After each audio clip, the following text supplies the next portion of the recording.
अस्सलाम वालेकुम स्टूडेंट्स, कैसे हैं आप सब।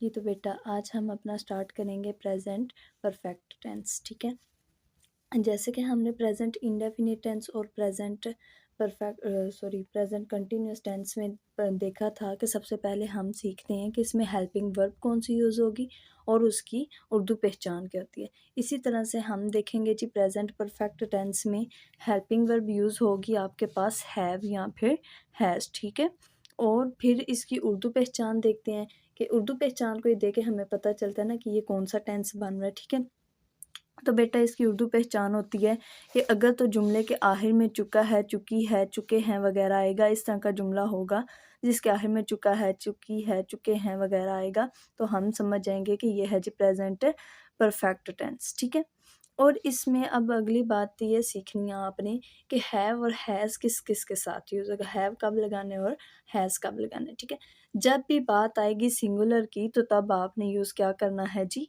हैज़। प्लूरल के साथ यूज़ होता है हैव, लेकिन जो आई होता है ना उसके साथ हमेशा हैव यूज़ होगा। ठीक है, आई के साथ कभी भी आप हैज़ नहीं लगा सकते। ठीक है, आई के साथ हमेशा क्या यूज़ होगा जी, हैव। ओके, ये बात आपने अच्छे से याद रखनी है। ठीक है, अब बात करते हैं इसकी हम अफर्मेटिव की। ठीक है, जैसे कि बाकी दोनों टेंसेस में हमने किया था ना, प्रेजेंट इंडेफिनिट टेंस में और प्रेजेंट कंटिन्यूस में उसका पहले अफर्मेटिव करते हैं, देन नेगेटिव, फिर इंटेरोगेटिव, फिर डबल इंटेरोगेटिव। इसी तरह से प्रेजेंट परफेक्ट टेंस में अफर्मेटिव है। सबसे पहले हम इसका स्ट्रक्चर सीखते हैं कि इसका स्ट्रक्चर सिंटैक्स क्या होता है लिखने का, कि सबसे पहले हम लिखते हैं जी इसका सब्जेक्ट, देन हैज़ या फिर है, मतलब उसकी हेल्पिंग वर्ब लगाएंगे। फिर आपने लगा देना है जी मेन वर्ब की थर्ड फॉर्म प्लस ऑब्जेक्ट।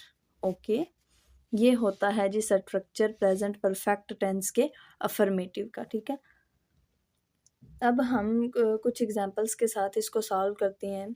आप कोई भी एग्जांपल्स लिख सकते हैं। ठीक है, आपने अब खुद से भी जुमले लिख के तो उसकी प्रैक्टिस किया करें, ये बहुत अच्छा तरीका होगा, आपको अच्छे से याद हो जाएंगे। ठीक है, खुद भी एक्सरसाइज किया करें आप लोग।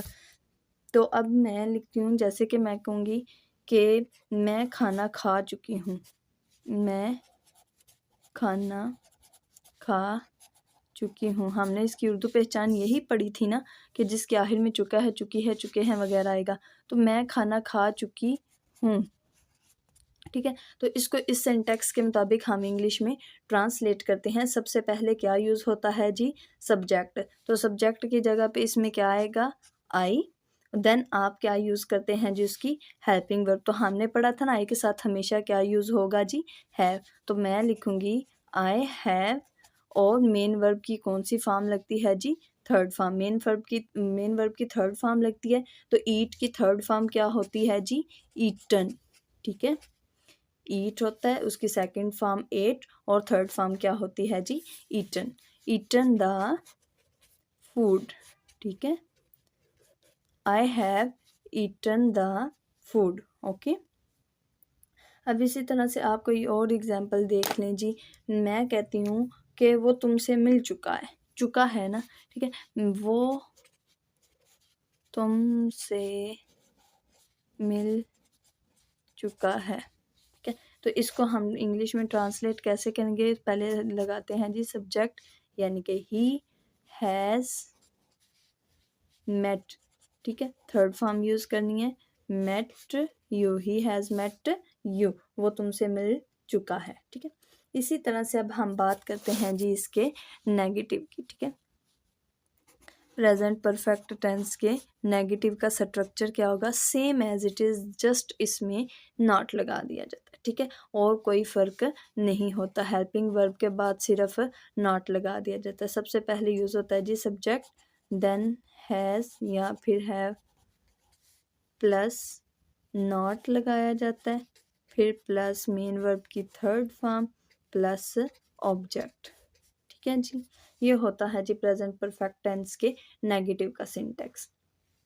अब इसको आप बेहतर तो यही है, ठीक है बेटा, आप लोग खुद जुमले बनाएं जिसमें किसी काम से इनकार किया जाता है, ठीक है। जो काम आप नहीं कर रहे हैं उसको बताने के लिए जो आप यूज़ करते हैं यानी कि नॉट लगा दिया जाता है, तो ये जुमले आप खुद लिख के तो इसको इस सिंटैक्स के मुताबिक ट्रांसलेट करें, ठीक है। आगे हम बात करते हैं जी इसके इंटेरोगेटिव की। तो बेटा इंटेरोगेटिव में क्या होता है जी, कोई सवाल पूछा जाता है, ठीक है। इंटेरोगेटिव में क्या करते हैं जी, सवाल पूछा जाता है। तो उसका स्ट्रक्चर क्या होता है जी, हेल्पिंग वर्ब जुमले के स्टार्ट पे आ जाती है। हेल्पिंग वर्ब आप सेंटेंस के बिल्कुल स्टार्ट पे लगा देंगे, देन आप लगा देंगे सब्जेक्ट, फिर मेन वर्ब की थर्ड फॉर्म और ऑब्जेक्ट, ठीक है। ये है जी इंटेरोगेटिव का सिंटैक्स। अब बात आती है जी डबल इंटेरोगेटिव की, ठीक है। डबल इंटेरोगेटिव, डबल इंटेरोगेटिव में क्या होता है जी, सिर्फ क्या यूज़ होती है जी, WH फैमिली, ओके। अगर तो आपने पिछले लेक्चर्स लिए हैं उनको अच्छे से अंडरस्टैंड किया, एक्सरसाइजेस बना के लिख के उनको ट्रांसलेट किया है, तो ये चीज़ें अब आपको फिंगर टिप्स पे होनी चाहिए, ठीक है। अच्छे से इनको अंडरस्टैंड करें, ये चीज़ें बिल्कुल भी मुश्किल नहीं है, खुद से एक्सरसाइज किया करें, ठीक है।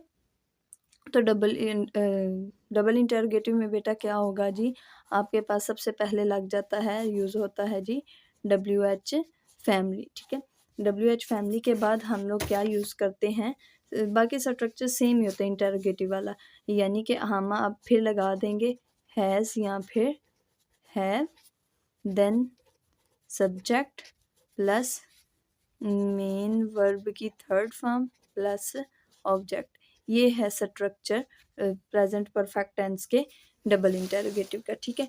तो बेटा ये आपने अच्छे से अंडरस्टैंड करना है, इसकी एक्सरसाइजेस बनाएं, जुमले खुद से लिखें, ठीक है। और फिर इन सिंटैक्सेस के मुताबिक आप लोगों ने इसको ट्रांसलेट भी करना है, ठीक है। तो आज का लेक्चर इधर ही वाइंड अप करते हैं। अपना बहुत सारा ख्याल रखिएगा। जज़ाकल्लाह, अल्लाह हाफिज़।